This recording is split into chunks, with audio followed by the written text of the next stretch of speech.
decade in particular. But we heard from Mr. Rusvam that decoupling is not the way forward.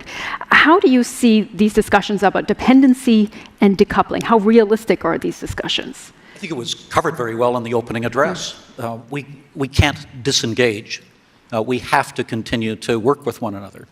But I don't think we should be naive about what we're dealing with, any more with China than we were in the case of Russia. Many of us in this room made the argument in favor of China being admitted to the WTO on the grounds that bringing them into the international family would cause them to comply with the international way of doing things and with the rule of law. And we believed that through engagement, through commerce, and through diplomatic and other interactions, that China would inevitably morph into something that was more democratic as well, that somehow they would become us. We have to accept that there are many people in the world who want what we have, but who don't want to be us. And as a consequence, then, I think we need to recognize that we are engaged in a competition with China, which is deep-seated and long-standing, which is not going to be over anytime soon, and that will require a persistence and a clear vision on the part of the industrialized democracies again, just as I was saying earlier with regard to Russia. The temptation is there post-COVID, post all of the problems that we have had with supply chains, post the experience that we had in Canada with China engaging in hostage diplomacy, seizing 2 Canadians and holding them hostage. The temptation is to disengage, to pull back, and in many instances to attempt to onshore production and do everything at home. This would be very foolish. You cannot do that. And as was pointed out in the opening address, the issue when it comes to business is ensuring security of supply. It's security, not nationalizing everything. And it is critical for us to ensure security of supply at the lowest possible price. We would simply price our businesses out of business. We would be uncompetitive if we attempted to do everything at home. So again, the West needs to have an engaging China, needs to have a coherent, not just the West, the industrialized democracies, need to have a coherent plan that we don't have today. We should not be doing it on the basis of one-offs, because none of us is strong enough or big enough to do that. And we need to develop that strategy now, and we have to demonstrate that democracies have the strength of will to be able to continue a struggle over the course of decades, or perhaps even lifetimes, because of the values that we believe in. We can do that without turning the Chinese into enemies. The final comment I would make is that often people say to me, well, what will happen if China succeeds? The question I put to them is, what would happen if China failed? If China descended into civil war? Would we be better off as a result? No.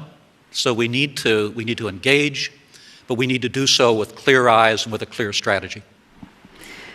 Mr. Mutta, if I can directly follow up on that with you, because the policy that Mr. Bidi was just describing there is one that has been practiced by the German government for some time. This concept that you can change democratic values or export them through business, through commerce, through partnerships. Is that a model that you think has failed? Well, I mean, maybe it's always been a bit optimistic, this model. And maybe it's been more driven by how nice it sounds in German. Really actual evidence for it. I mean, it's worth remembering that the first phase of globalization was the one leading up to World War I, where the world was as integrated as it hadn't been before, and yet we had this catastrophic war. So it would be naive to say that as long as we're all trading nicely together, everything is going to be fine. But the alternative cannot be to withdraw behind our own borders, and as has been pointed out very eloquently and also by Professor Rusvam, that would be against our own interests and against our security interests as well. If a country closes itself off, it will fall behind. So the alternative must be to stay committed to open markets, while at the same time diversifying, creating better resilience within our countries, and enhancing ties with liberal democracies that also share our values, and where we then can reap even more benefits through free trade. Okay, well, there's certainly consensus on this stage on that point. Mr. Ludwig, if I can come back to you now and talk about the role that industry can play in all of this. Germany's G7 presidency program professes, and I'll quote, a resolute commitment to open societies and human rights, as well as the defense of liberal democracies that forms the base of our actions. What role does and can the private sector play in that?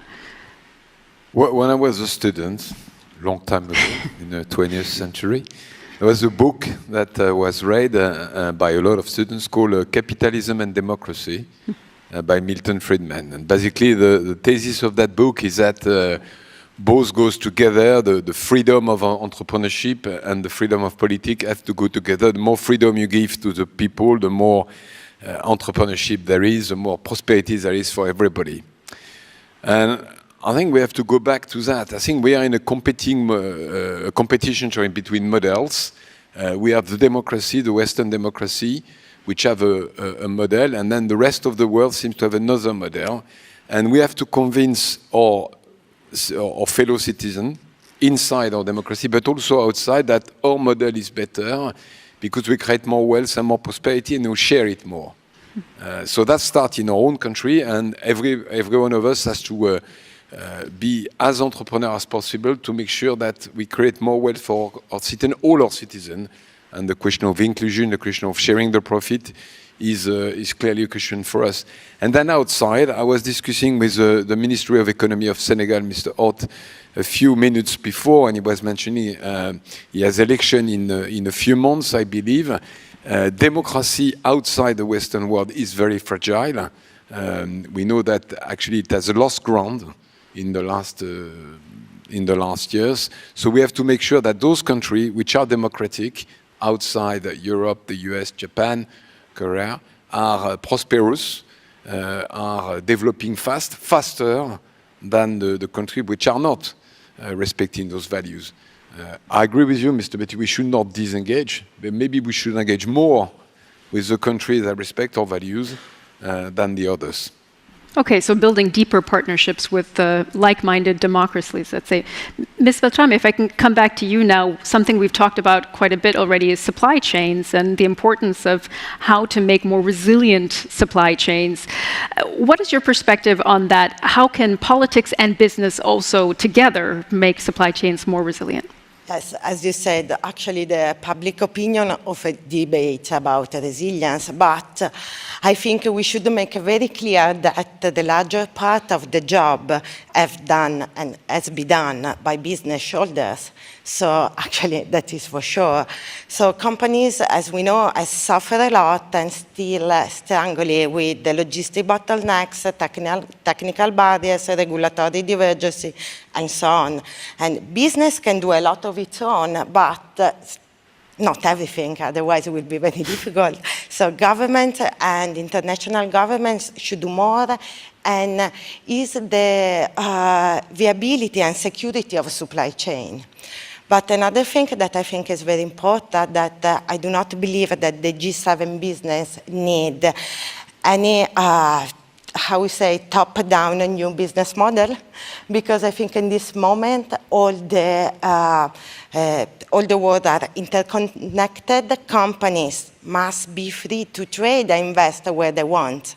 So, because actually they have all own strategy, of course, and the solution good for all, there is no solution, I think. But anyway, the value-based partnership are for exploring a development. But if they are reinforcing the relocation of key supply chain, well, I think they would go too far. Overall, I would recommend also to the G7 to improve their collective effort to secure a business-friendly strategy, because a regulatory system, of course, because the G7 countries need to work together for a new economy and for a mutual-based trust. And I think business are here for that, and all of us want to work with them. Okay, so that's part of the wish list to governments of the G7 countries that you would send along. Mr. Hara, if I could come to you now, another thing that has been upended by this conflict is global energy supplies, of course, as well. How has that affected Japan's economic outlook and also its relationship with G7 countries? Thank you for your question. Japan's primary energy supply composition is like this. Coal 25%, oil 36%, and gas 24%. While Japan's self-sufficient rate of energy is very low, around 11%, it has been in full alignment with other G7 countries in banning coal and oil imports from Russia. And it is urgent for Japan to diversify sources of energy supply, including LNG, and to develop supply chains of hydrogen and ammonia. In doing so, it is indispensable to enhance the relations with Middle East, African countries, the Central and South Americas, as well as G7 like-minded countries such as the G7 members. Kedan-Ren, Japan Business Federation, calls upon the government to conclude free trade agreements and other economic treaties. On the domestic side, I would like to emphasize the importance of restarting nuclear power plants. Now only 4 plants are in operation. Before the accident of Fukushima nuclear power plant in 2011, more than 50 plants were in operation. Thank you very much. We see nodding from Mr. Rudebezu. Of course, that's France's position as well on energy.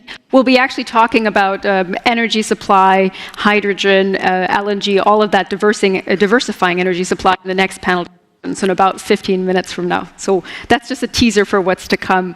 Mr. Beatty, if I could come back to you now with the question, what possibilities remain for the G7? How do you think the G7 should move forward in pursuing its partnerships and its interests?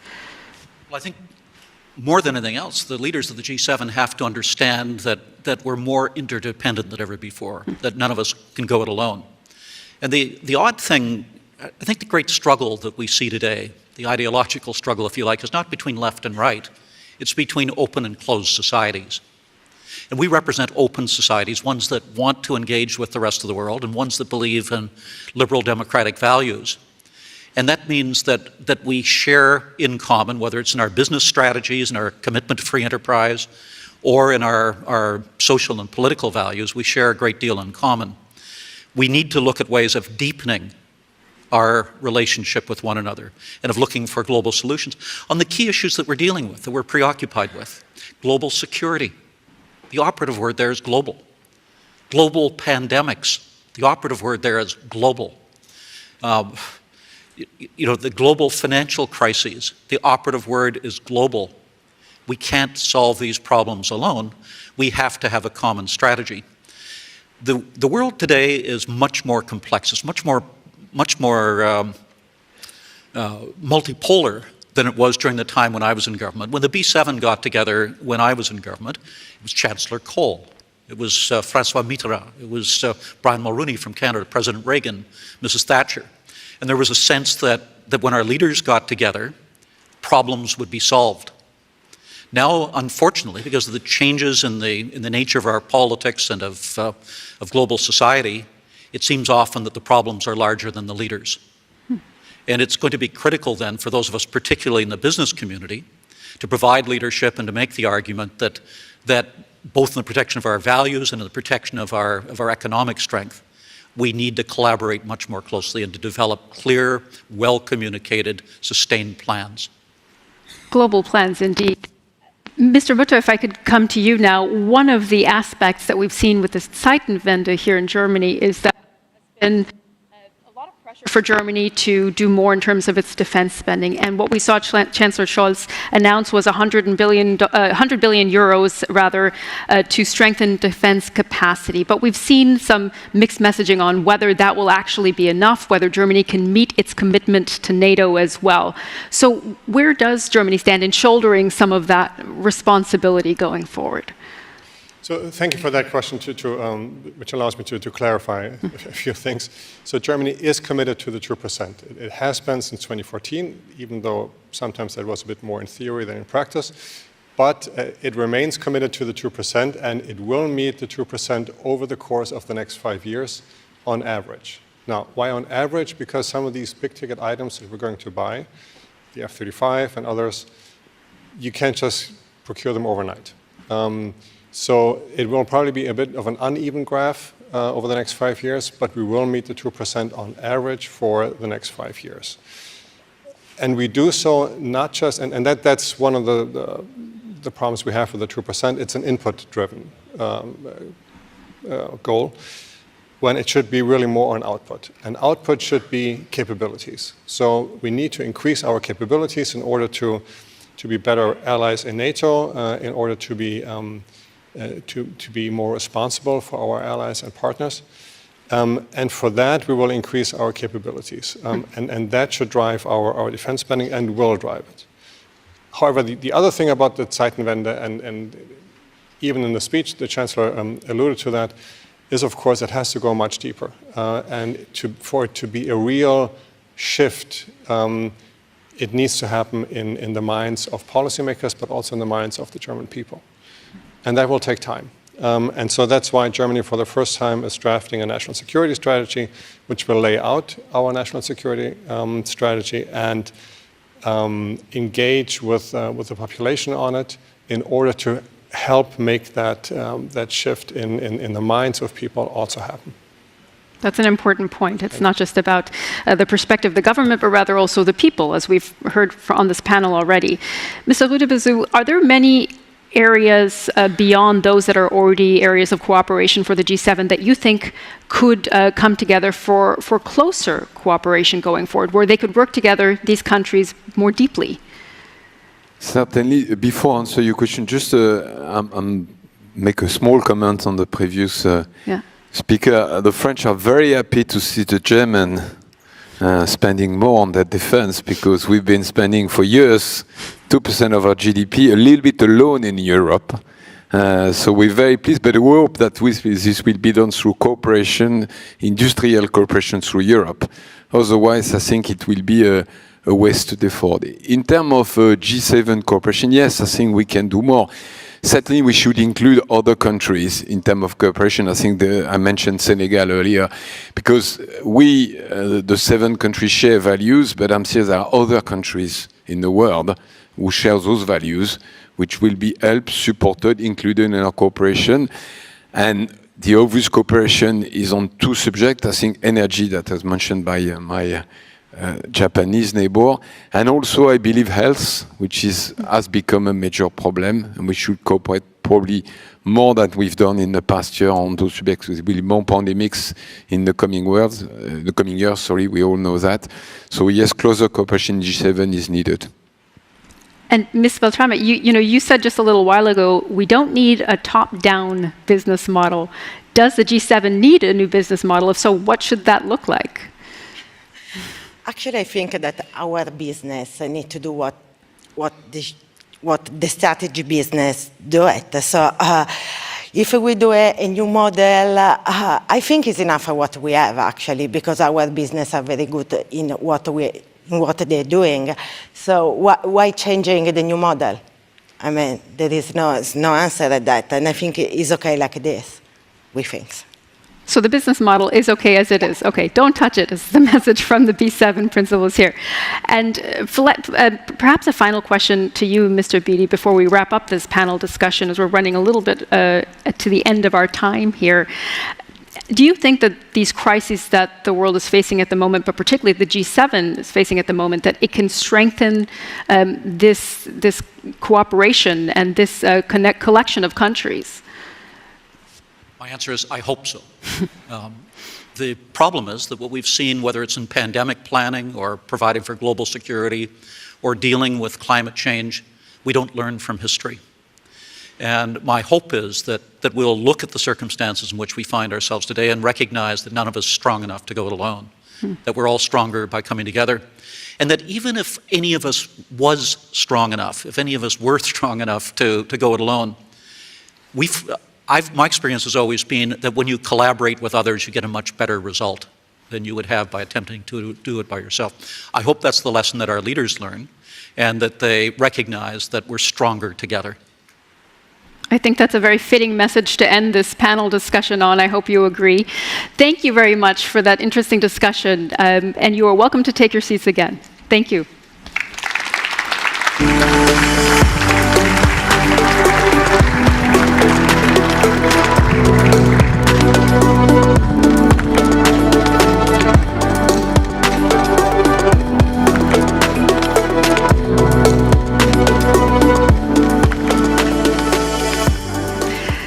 Now to another crucial topic when it comes to the agenda for the G7, something we heard a lot discussed already on the first panel, which is decarbonization of industry and the role that climate clubs can play. So first, I would like to ask the panelists for this discussion to please join me here on the stage.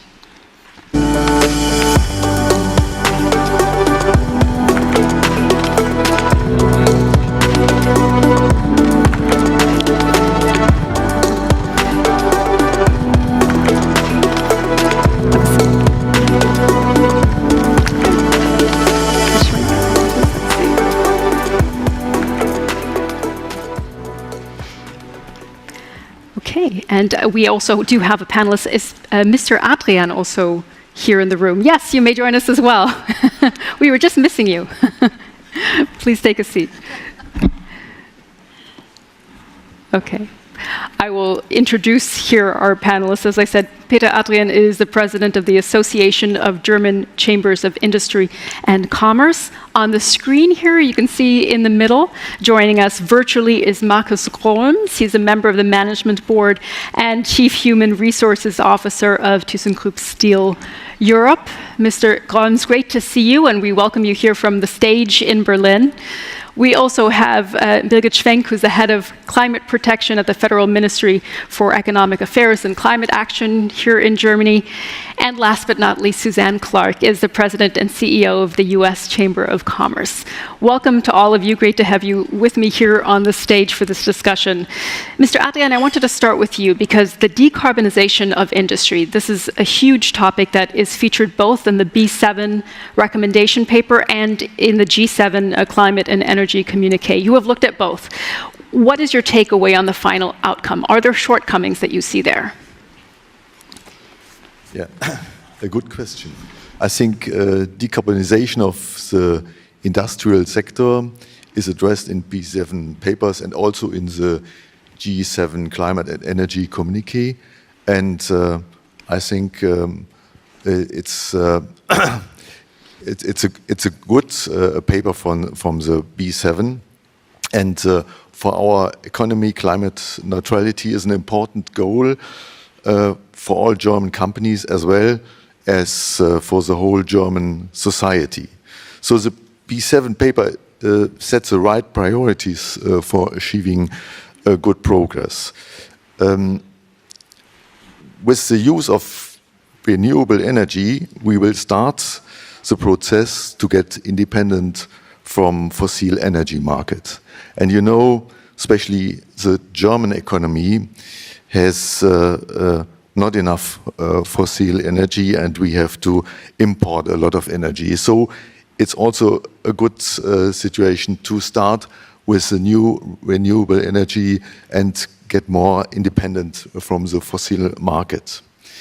But the necessary transformation process, we have to overcome some high risks. These risks have to be addressed and managed. The main task is for us to reach the goal of climate neutrality together with the companies and not losing the companies, especially here in Germany. For me, the first risk is, especially here in Germany, the huge time pressure. In Germany, it is especially true because we are more ambitious than other European countries. And on the other side, especially also in Germany, bureaucracy and difficult and lengthy proceeding are obstructions for a rapid transformation process. In addition to governmental support and public investment, we need leeway for private investments. What is possible for LNG terminals must also be possible for other infrastructure investments and also for renewable energy systems in our enterprises. The second risk I see is currently high price situation for energy. Our latest economic survey shows more than 93% of industry companies rate energy and raw material prices as one of their biggest business risk. We never recorded a higher figure. Let me tell you about this from the viewpoint of an entrepreneur. The rising costs lower the budget and make it difficult to invest. This limits the capacity for transforming our economy. And ladies and gentlemen, the third risk is the reliability supply of renewable energy. Many companies have already driven their energy efficiency to a limit. For all entrepreneurs, it is essential that politically secure the supply of affordable energy. Our national production in renewable energy is not enough. We need worldwide cooperation and we need a defined market for hydrogen. In view of this challenge, we need to work together among G7 and for the Climate Club to be constituted by Europe, the US and, if possible, China. Instead of unilateral action and trade protectionism, transformation should become a chance for international cooperation, innovation, and for worldwide better living conditions. Thank you for that answer. Ms. Schwenk, I would like to come to you now, because we heard there that although this is an opportunity, a time to move forward on climate action, there are also many risks involved, particularly from the viewpoint of the private sector in particular. And the Climate and Economics Minister, Robert Habeck, here in Germany, who many of you are familiar with, said the following: the G7 is staying the course and sending out a powerful signal for increased climate protection, and huge steps forward were made in that direction. Was the German government, despite the war in Ukraine and the way that has moved priorities, has it been able to achieve all the goals that were set prior to this G7 presidency? Thank you so much, first of all, for inviting me. And I have to send the apologies and best regards of my State Secretary, Dr. Patrick Reichen, who was supposed to be here but had to deal with some urgent issues. And there are a lot of urgent issues these days.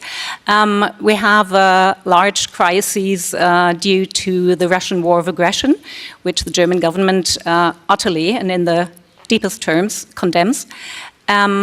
And this crisis actually exacerbates other crises that we have, and not least, the climate crisis.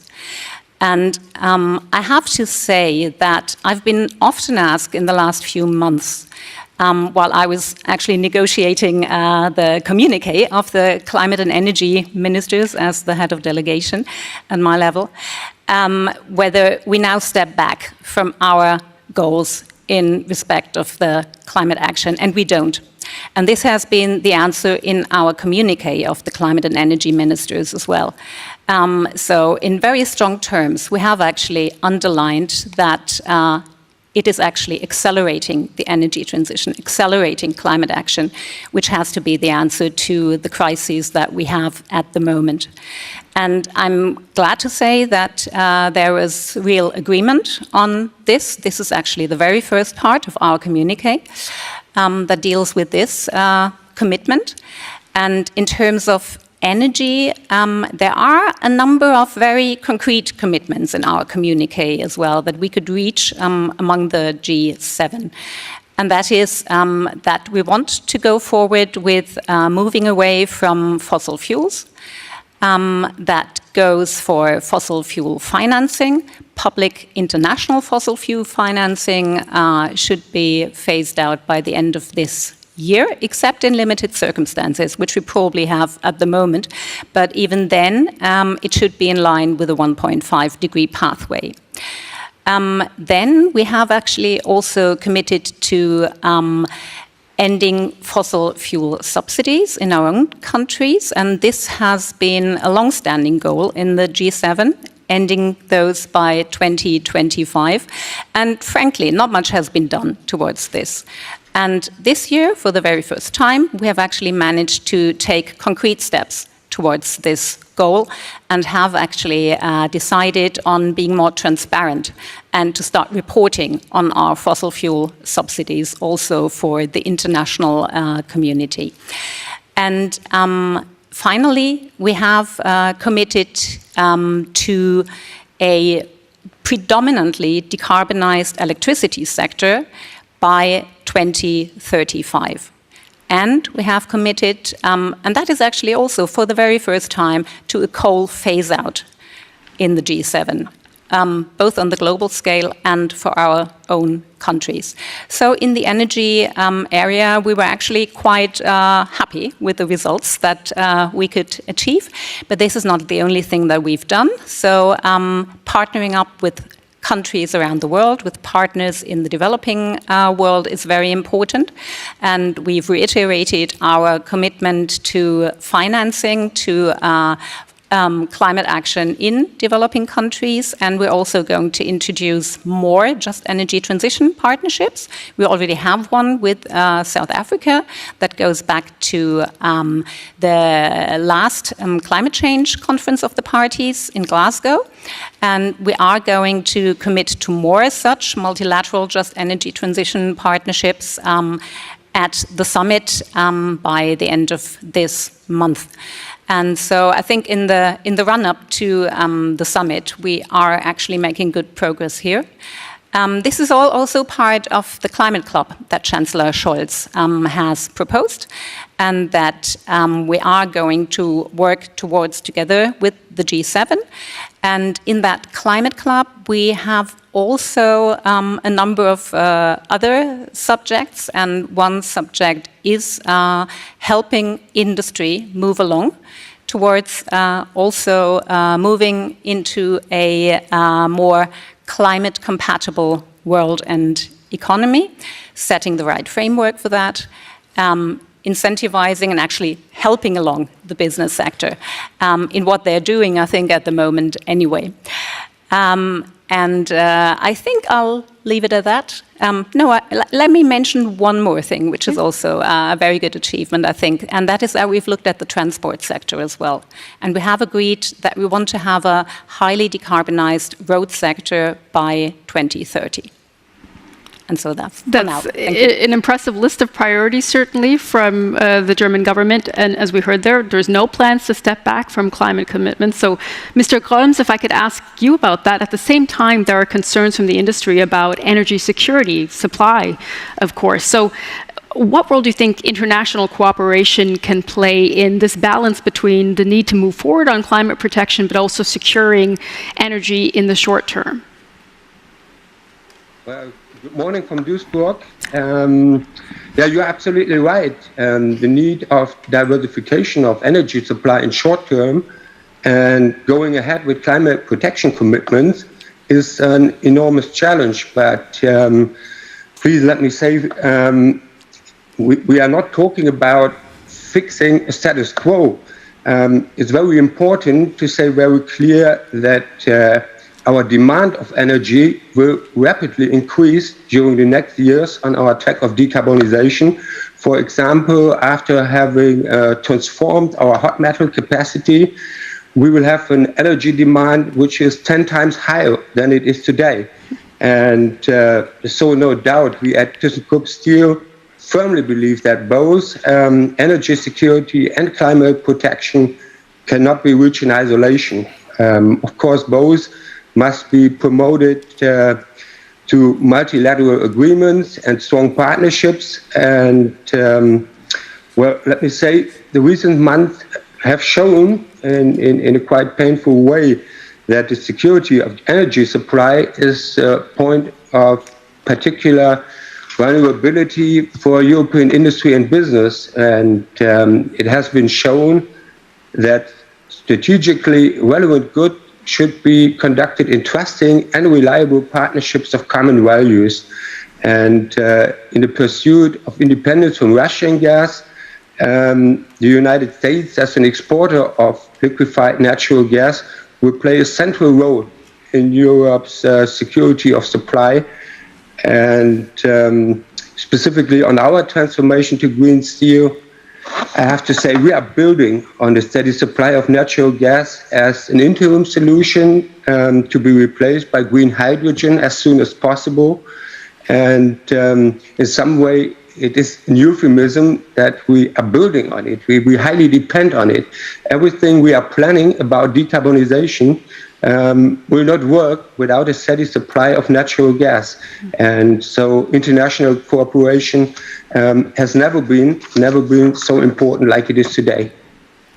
Thank you for that answer, Mr. Gollens, also for leading perfectly to my next question to Ms. Clark.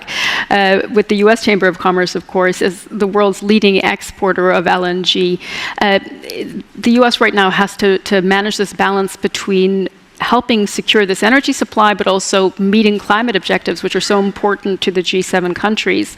How are U.S. businesses positioned to deal with those two challenges? Thank you, and good morning, everyone. I'm delighted to be here at my first B7 in person, and thank you to our hosts for putting all of this together. It's a great question, and I think one of the things we're talking about a lot in the United States is the fact that we have to stop acting like the choice between energy production and climate mitigation is binary. It's not. We can do both, we must do both. In the United States, we have to do it because of soaring energy prices and what's happening for American families and businesses.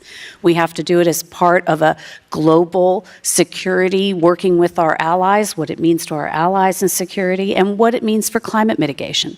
If you look at our Department of Energy, they estimate that replacing Russian gas in Europe with US LNG would reduce emissions by 72 million metric tons. That's like taking 15 million cars off the road. It's a remarkable number.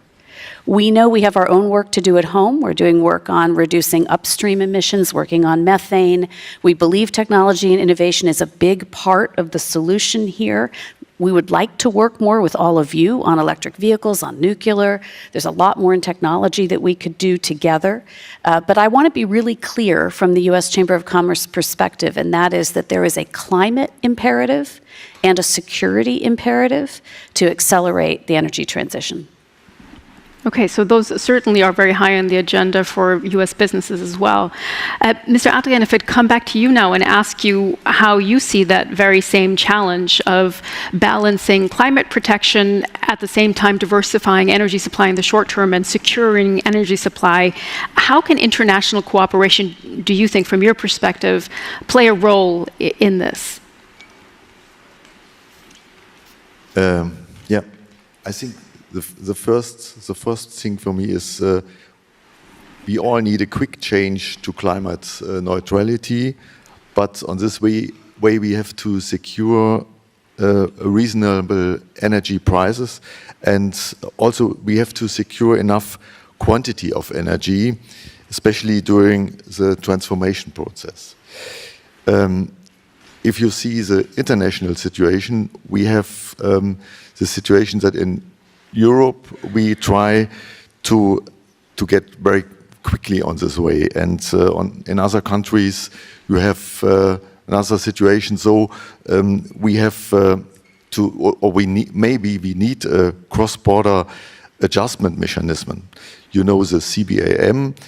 But for me, the CBAM, it is a regulation system for the European Commission. But for me, this regulation mechanism is not enough. It is a one-way, and it will create new global trade conflicts. Therefore, I think the right way for the international agreements is a climate club with truly equalized climate costs for business, and it will be absolutely the better solution. And we have to work with this climate club to get it in a function. Okay, and we're going to come back to that topic of a climate club in just a moment. But Ms. Schwenk, if I could ask you about low-carbon hydrogen, because this has been something that's been a big topic for G7 countries when we talk about securing energy supply as well. What is the main contribution of the Hydrogen Action Pact for the market ramp-up of hydrogen? Yes, thank you very much. Let me first underline the dynamics that we have at the moment behind green hydrogen. This is really, I mean, I've been working for the government for more than 20 years now, and I don't think I've ever seen that kind of dynamic development as we have at the moment in the green hydrogen sector. And we are going to need green hydrogen for a number of sectors that are hard to abate, that we can't actually decarbonize by any other means, which is international aviation, international shipping, but also a number of heavy industry process emissions, as in steel or cement. So yes, we did focus a lot on hydrogen in our G7 presidency and are still doing so. In a framework called the Industrial Development Agenda, Industrial Decarbonization Agenda, sorry. We have proposed, and this has been also accepted by the other G7, or supported by the other G7, Green Hydrogen Action Pact. And that Hydrogen Action Pact is going to, well, at first, align a number of initiatives that have been around for a while in the hydrogen sector. Because what is really important, that is at least what I've taken also from a lot of conversations with industry, that is that we have standardized definitions for instance, green products, green steel, green cement, and this is something that we've been working on intensely. If you look at the G7 communique, I don't know whether you've had a chance to leaf through it, there is actually an annex that is detailing already such kind of definitions. And we've had a lot of help here by the International Energy Agency. The IEA has published a report called the Net Zero Heavy Industries report. And we've had a lot of material here to base our work on. And I hope that with that Hydrogen Action Pact, which we are going to explore further, elaborate further in the coming years, that with this Hydrogen Action Pact, the G7 can really make a contribution to standardizing, to sending the right incentives, to having the right regulatory framework as well, because we have said that we need a policy toolbox as well here for joint action. So I hope that this very dynamic field can still be helped along even further. How quickly do you think that can happen? I'm sorry? How quickly do you think that can happen? In which time frame do you think it can be moved forward in the G7? Well, we have the presidency for another 6 months, so we are going to work on that further. We've had a number of workshops on this, and we are going to start working right away now that we have the commitment by all the G7.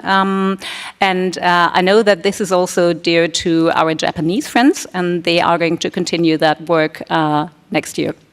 Thank you. Thank you. I saw Mr. Kroms nodding during parts of that answer, especially when you were talking, Ms. Schwenk, about the need for standards for green products. So I'll come to you next, Mr. Kroms. We've talked already here on this panel a few times about a climate club. It was mentioned by the German Chancellor Olaf Scholz, but only briefly addressed in the communique on energy and climate. What is your expectation from your perspective on such an alliance? Well, a climate club needs to work towards a level playing field within the participating countries, and from our point of view, eventually lead to a harmonized minimum CO2 price and joint carbon border adjustment mechanism. But we are fully aware that this might be a little bit difficult, and however, a joint CO2 price seems rather difficult to achieve in short time. At present, CO2 pricing systems and climate ambitions, and we know about that, differ considerably between the countries. But there are a lot of topics to discuss. And to get started, the focus of a climate club should be on partnerships from our point of view in 3 areas.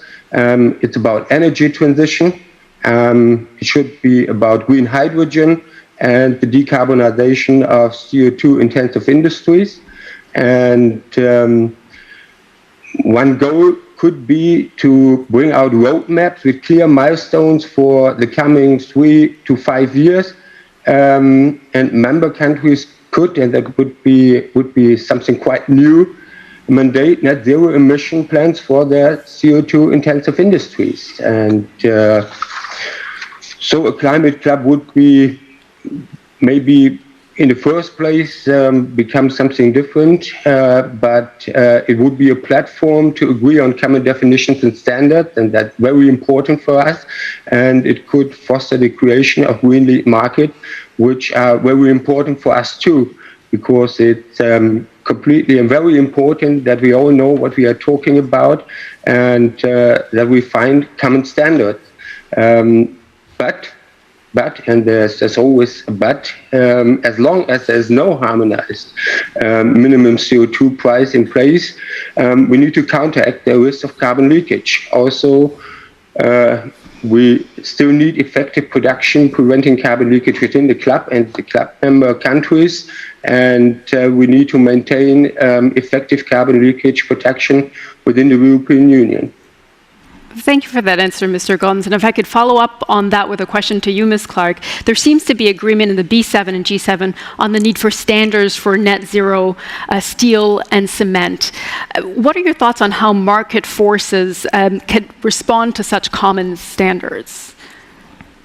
Well, I think it's part of the reason it's so important we're here, right? That we develop a common vocabulary, a common set of standards so that buyers and sellers know what they're actually trading, or you can't have progress. So whether we're talking about hydrogen or advanced building materials, that need for the B7, for business leaders to develop a common set of standards, a common set of vocabulary, so that we're sure we're actually making progress is really important. Well, I would like to take this opportunity after that answer to invite another member of our panel who I see just waiting on the side here. This is Caroline Drischel, who's the Chief Sustainability Officer for Lufthansa. Please join us and take a seat. Thank you for joining us for this conversation. And I'll take the opportunity to ask you your first question as you're joining us here, so we can start you right into the discussion. I hope that's fair to you. We've been talking about all sorts of standards needed for different industries. Of course, aviation is important in that as well. We've been talking about the possibility of a climate club. What are your thoughts from Lufthansa's perspective on a climate club? Well, first of all, thank you, and thank you for having me here. Sorry for the delay. We as an airline, we strongly believe that we have to do something. And so we strongly believe that we have to join forces in whatever club is possible. So we have in the airline industry a club which is called the EA, International Aviation, IACO. I can't even pronounce it correctly. But we do believe that we need more than that, and we need to join forces. But one thing is really important. We need to join forces on a global level, because climate doesn't stop in Europe. And we have faced a situation just recently with discussing some new regulations coming up that the level playing field is not equal when we only look at Europe. We have to look at the whole world. So yes, we are in favor. Everything helps because we have to start doing something now, but we need to have an equal level playing field. So that is for us something really important. We can imagine that meeting specific climate goals must be really difficult for the aviation industry in particular. What are the biggest challenges that your industry faces, do you think, in meeting these more ambitious climate targets? Well, the airline industry can do something on their own. That means we have to renew aircrafts. A new aircraft is 30% less fuel consumption than an old aircraft, so we can do things on our side, but we need the industry also to help us because we need to decarbonize the kerosene. So we want to fly with sustainable aviation fuel. Just a number, if Lufthansa Group would buy every sustainable aviation fuel that is available on the market right now, we could fly a week. So we need to scale this up, and we really believe that this is a second very, very big lever when it comes to compensation and to reduction. So that's sustainable aviation fuel, and at the end we also need to compensate and bring also our customers on board. They also need to be aware of flying, but flying in a CO2 neutral way, and this is actually already possible, but we have to educate here also the customers. So it's basically a game of everyone. It's the regulations. We need to have fair regulations. We support regulations. We need the industry to scale up. We need to do our part on our side. So that's why we are buying 190 new aircrafts until the end of this decade, which is a lot for Lufthansa Group. And then also we need the customer. Very interesting. Thank you, Ms. Plischer, for those answers. Mr. Adrian, I want to get your take on this as well, because we've heard a few things mentioned now in regards to climate clubs. We've heard the need for international harmonization, for a level playing field, that this has to be a global effort. What is your perspective on this, on how a climate club could contribute? Okay, the example with the airline shows how important it is to get an instrument to make sure that if you get the fuel in the United States, you have not to pay so much less as you have to pay here in Germany, that you have a problem in the situation with other airlines coming from the United States and have other conditions as we have here in Europe, especially in Germany. So the Climate Club will be the right instrument if it is possible to get an agreement between the big economic regions. For me, it's minimum. It's Europe, it's the United States of America, and it's possible China. So with these three, we have so much power that when we have it in the Climate Club, you can get agreements which will work for the whole world and will be the right base to get the transformation process quickly perfect done. So I think we have other instruments, but it's very difficult to get the right solution. For me, it's clear we need the Climate Club, and we need it with these big players on the world. What's your perspective on this, Ms. Schwenk? I mean, we've heard now that for industry, an international level playing field is so important. So how realistic do you think a climate club is for 2030 and beyond? The Climate Club, as I said, is an idea that has been put forward by our Chancellor, and he is going to take this forward at the summit. So whatever I say is actually, to be taken with a grain of salt, since I don't know what the summit outcome will be on this one. But the Climate Club is going to rest on three pillars. One is partnering up with developing countries and emerging economies that are ambitious, and to actually encourage them to become even more ambitious in climate action. And that leads me directly to the second pillar. The second pillar is that we want to speak about carbon pricing. We want to make carbon pricing more comparable. That is not an easy task, because our way of doing carbon pricing here in the European Union is not shared all over the world, and not even by all the G7 countries.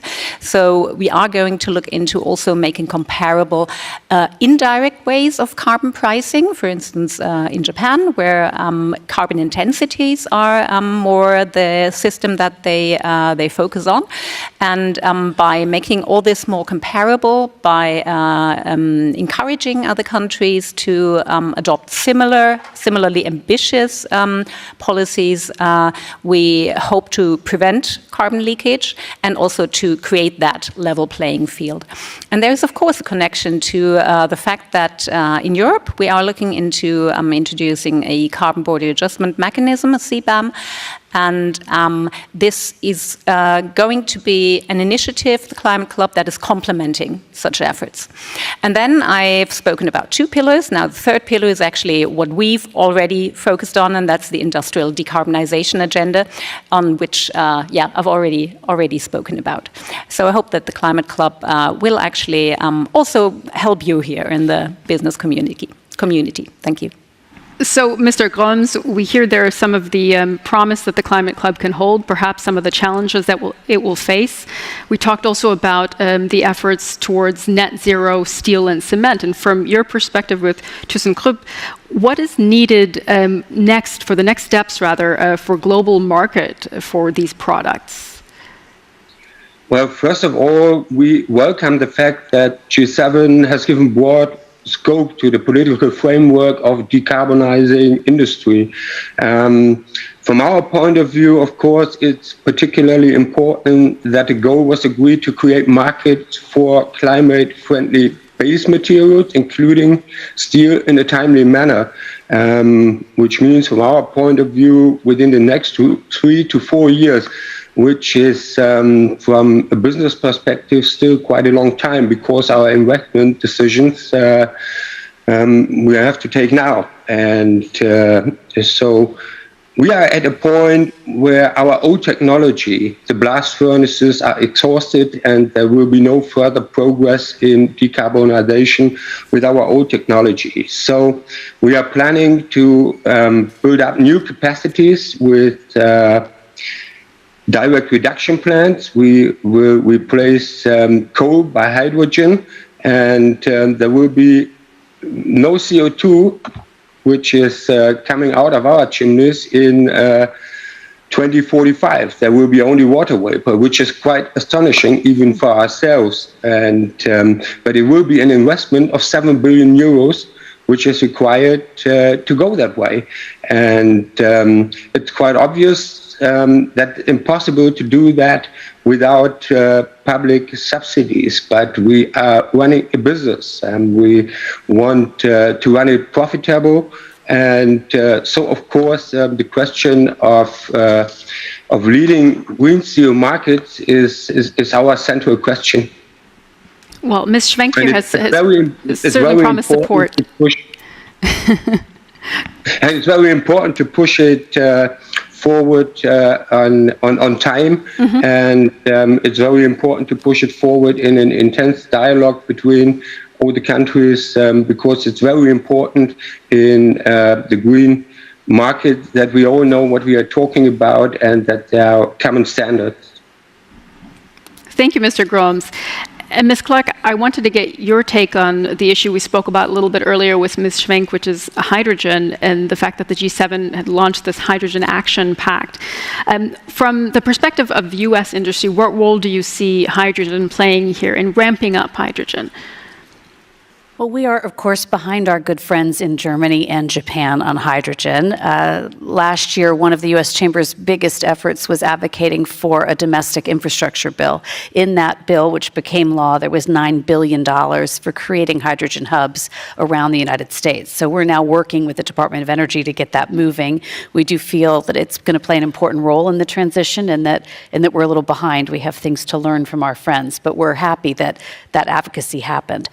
One quick note I wanted to bring up while we were talking about some of the emerging markets, if you don't mind, is we've been doing a lot of work with Egypt in ramping up for COP27. And I think this conversation around both the demand side, we have airline demand soaring around the world. How do we bring the demand side along, the population along, but also how we bring different parts of the developing world along in this conversation. COP27's shaping up to be a very different conversation than COP26. And I think the G7 and the B7 have a really important role to play, not only in some of the technologies that we're discussing here, but also how the transition works for different economies.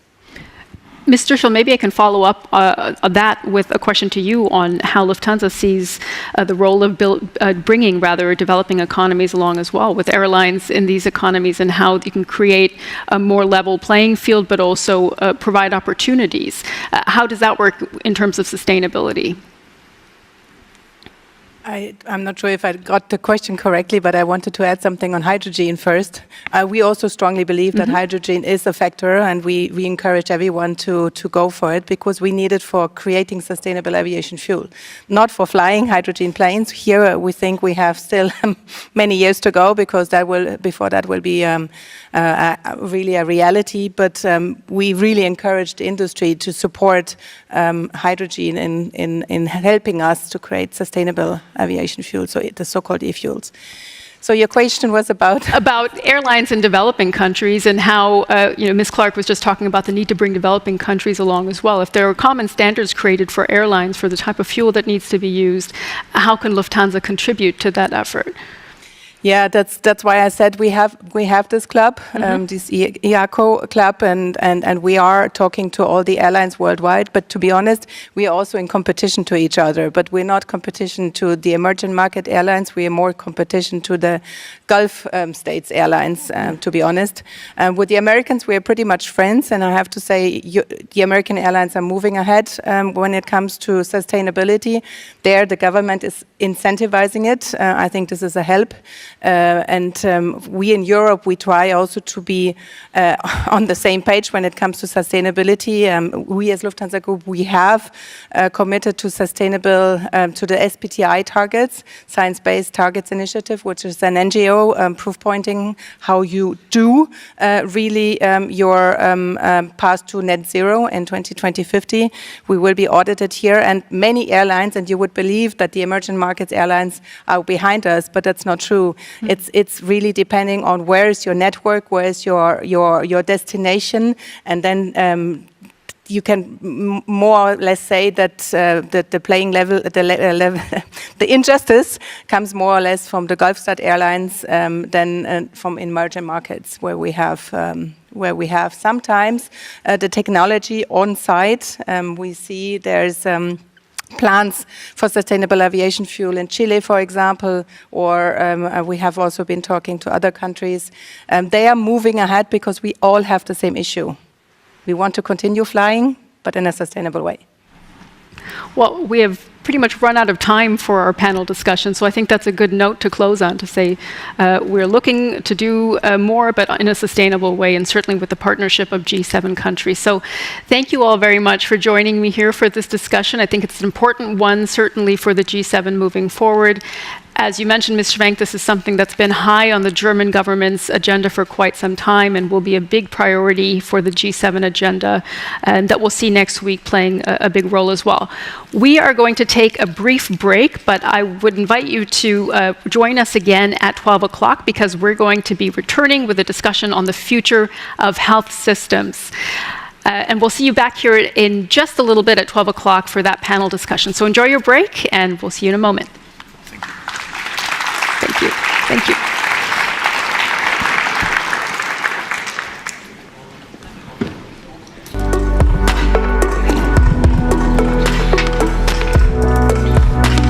Ms. Clark, it's a pleasure to meet you. Hi, how are you?